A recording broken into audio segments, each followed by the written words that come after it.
कीर्तन तिसरे. पंचपदी अनुक्रम कीर्तनाचा अभंग. सद्गुरु नायके पूर्णकृपा केली, निजवस्तू दाविली माझी मज. माझे सुख मज दाविले डोळा, दिधली प्रेमकळा ज्ञानमुद्रा. तया उतराई व्हावे कवण्या गुणे, जन्मा नाही येणे ऐसे केले. नामा म्हणे निकी सापडली सोय, न विसंबे पाय खेचराचे. या अभंगात निजवस्तू जी मध्ये अविनाश सुख भरले आहे, अशी ती मला माझे सद्गुरू खेचर महाराज यांनी प्राप्त करून दिली, असे नामदेव महाराज सांगतात. व या उपकाराबद्दल कोणत्या प्रकारे उतराई व्हावे हे मला सांगता येत नाही, म्हणजे उतराई होताच येत नाही असे सद्गुरूंचे उपकार असतात हे दाखवितात. पण प्रथम त्यांना अगोदर अविनाश सुखाची अपेक्षा लागली व नंतर सद्गुरू शोधून त्यापासून ते सुख मिळवून मग त्यांचे पूर्ण उपकारार्थ धन्यवाद गायले. तसे आम्हास संसार अगोदर करणे हे आमचे खरे कर्तव्य नसून अविनाश सुख मिळवण्याबद्दल परमार्थ करणे हेच आमचे खरे कर्तव्य आहे, हे कळले पाहिजे. संसार हा काही करायचा नाही व टाकायचाही नाही, तो पूर्व प्रारब्धाने चालत आलेला आहे. म्हणून संसार करण्यासाठी नाशिवंत धन मिळवण्यासाठी किंवा कमवण्यासाठी श्रमतो हे विनाकारण आहे. कारण तुकाराम महाराज म्हणतात, प्रारब्धेची जोडे धन, प्रारब्धेची मिळे मान, प्रारब्धेची भरे पोट, तुका करीना बोभाट.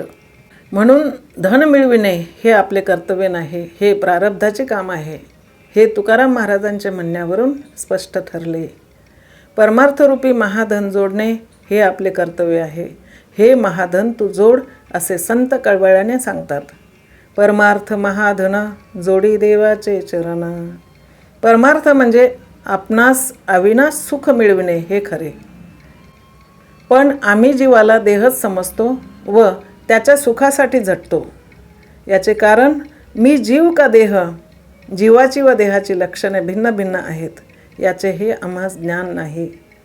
पहा कशी स्थिती आमची झाली आहे. आपली आपण शुद्धी नसावी व आश्चर्याची गोष्ट आहे, मग आम्ही परशुद्धी काय जाणणार. आपशुद्धी नेणे तो परशुद्धी काय जाणे, किंवा काय गातो ते कळेना, राग आळवितो नाना, हाका मारी ज्याच्या नावे त्याचे गावच नाही ठावे. इतकी प्रमाणे देऊन सांगण्याचे कारण, बाबांनो अगोदर आपला आपण शोध करा व नंतर तुम्ही परमार्थ भक्तीस लागा. शोध मीपणाचा पाही, पाहोनिया तेथे राहा. आपण देह नसून जीव आहोत. देह जड आहे व जीव ज्ञानवान आहे. त्याचे बंधन तोडून त्याला मुक्त करायचे आहे. संत याबद्दलच विचार करा असे म्हणतात. जीव कशाने बांधिला, कोणे ठाई मुक्त झाला, कोण मी कैसा कोठनी आलो, हे तव विचारुनी पाहे, प्राण्या जन्मुनी केलेस काय. हे जीवाचे कर्तव्य आहे. पण आम्ही सुखाकडे लक्ष न देता नाशवंत देहाच्या सुखाचा बळीजा वाढवितो. सत्य गेले भोळ्यावरी, असत्याची चाले थोरी. कितीही सांगण्याची पराकाष्ठा करा, पण सत्याकडे कोणीही पाहत नाही व त्यामुळे परिणामी त्यांना दुःखाने रडत बसावे लागेल, असे तुकाराम महाराजांनी एके ठिकाणी म्हणून सुद्धा दाखविले आहे. ते असे, किती सांगू तरी ना ऐकती बटकीचे, पुढे सिंदळीचे रडतील. आता केवळ प्रपंच सोडून नुसता परमार्थच कर असाही काही संतांचा आग्रह नाही. प्रपंच आहे तो असू दे, पण परमार्थाकडे बिलकुल पाहत नाही, हे मात्र चांगले नाही. प्रपंच यथासांग रात्रंदिवस झटून करतोस आणि हरिभजनच काय म्हणून सोडलेस. प्रपंच करीसी दिवस आणि निशी, हरिसी न भजशी कवण्या गुणे. तर बाबा हो, या प्रपंच धंद्यातही सवड करून काही भजन केले पाहिजे. कामामध्ये काम, काही म्हणा राम राम. मी कोण याचा तपास हरी करून देईल. तू हरिभजन कर. जसा प्रपंच जोडून करतोस तसा परमार्थही जोडून कर. प्रपंचाची काळजी करावी आणि परमार्थाविषयी निष्काळजी राहावे हे चांगले नव्हे. कारण अंतकाळी तुला या प्रपंचातील कोणीही सोडविणार नाही. सोडविणार फक्त एक हरीच आहे. तुकाराम महाराज म्हणतात, सोयरे धायरे संपत्तीचे लोक, निर्वाणीचा एक पांडुरंग. तुका म्हणे तुझं सोडविना कोणी, एका चक्रपाणी वाचून या. जन्ममरणातून मुक्त होता येत असेल तर फक्त या नरदेहातच. म्हणून ती काही किरकोळ जिन्नस नव्हे. स्वर्गातील देवसुद्धा या नरदेहाची इच्छा करतात. स्वर्गीचे देव इच्छिता ते देवा, मृत्युलोकी व्हावा जन्म आम्हा. आणि असा अति दुर्लभ व श्रेष्ठ नरदेह आम्हाला मिळून आम्ही त्याची वाट कशी लावली याबद्दल संत वर्णन करून सांगतात. हा तो गमविला विषयांच्या ओढी, बुडविली जोडी आयुष्याची. फुकाचा चाकर झालासी काबाडी, सुख नाही घडी भोगावया. तुका म्हणे ऐसे आयुष्य नाशिले, पापते जोडिले पतनासे. असा दुर्लभ व महत्त्वाचा नरदेह आहे, पण तो केवळ विषय सेवनात घालवितो. विषय सुखासाठी क्षणभंगूर व नाशिवंत देह आम्ही शाश्वत चिरंजीव समजून विषय सुखात गुंग होतो व मग अंतकाळ आला म्हणजे मात्र निरुपाय होऊन जन्ममरण फेऱ्यात फिरतो. तेव्हा आधीच या सर्व गोष्टींचा विचार करून सावध व्हावे असे संतांचे वारंवार सांगणे आहे. क्षणभंगूर नाही भरवसा, व्हारे सावध तोडा माया अशा.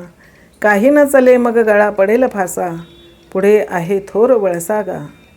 राम राम स्मरा आधी, लाहो करा घाट घाला मूळबंधी. असा क्षणभंगूर नरदेह क्षणात नाहीसा होईल, मग मात्र पुन्हा दिसणार नाही. तर अगोदर आपण कोण, आपले स्वहित कोणते व देव कोण, कोठे आहे, ह्या सर्व गोष्टींचा प्रत्येकाने विचार करणे अवश्य आहे. नाहीतर व्यर्थ त्याचे जीवित आहे. कबीर महाराज म्हणतात, जीव कवन शिव कवन, शिव का स्वरूप कवन, कवन में कवन समाया, इतना नहीं सूझा तो अपनी माँ चुदाने को जन्म को आया. ह्या सर्व गोष्टींचा विचार करणे हेच आपले स्वहित आहे आणि ते प्राप्त करून घेणे असेल तर एकनाथ महाराज सांगतात, स्वहिता कारणे संगती साधूची, भावे भक्ती हरीची भेटी तेने. हरी तेथे संत, संत तेथे हरी, ऐसे वेदचारी बोलताती.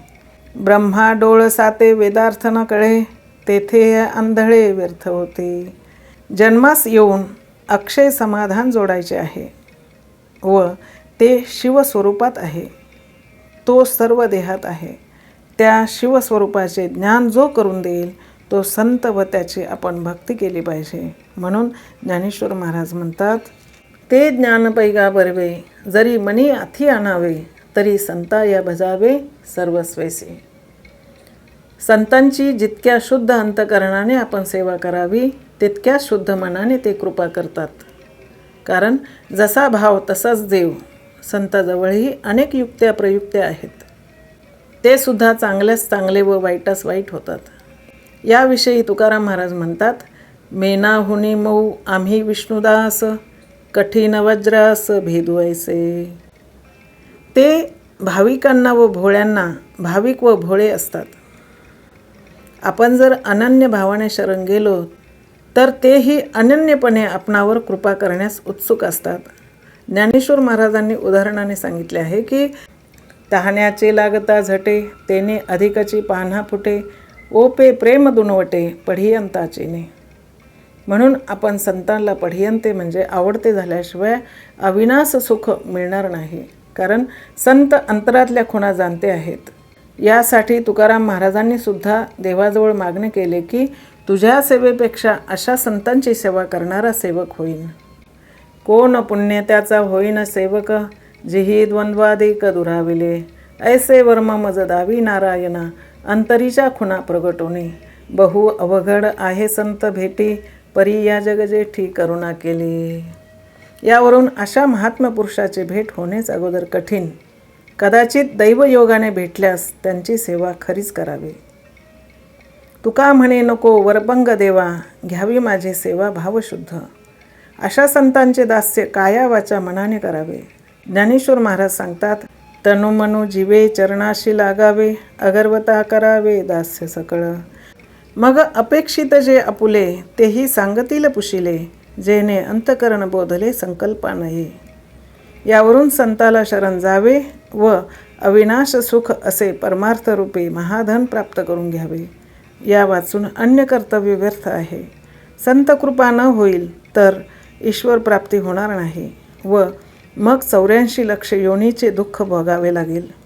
म्हणून ज्याला जीवशिवाच्या अपरोक्ष बोधाने ऐक्यतेचे ज्ञान असेल अशा सद्गुरू शरण गेले असता निजवस्तू आपणासही प्राप्त करून घेता येईल. म्हणून नामदेव महाराजांनी सद्गुरूकडूनच मला निजवस्तूचे ज्ञान झाले असे म्हटले आहे. नामा म्हणे निकी दाबियेली सोय, न विसंबे पाय खेचराचे. जय विठ्ठल जय जय विठ्ठल जय विठ्ठल जय जय विठ्ठल जय विठ्ठल जय जय विठ्ठल.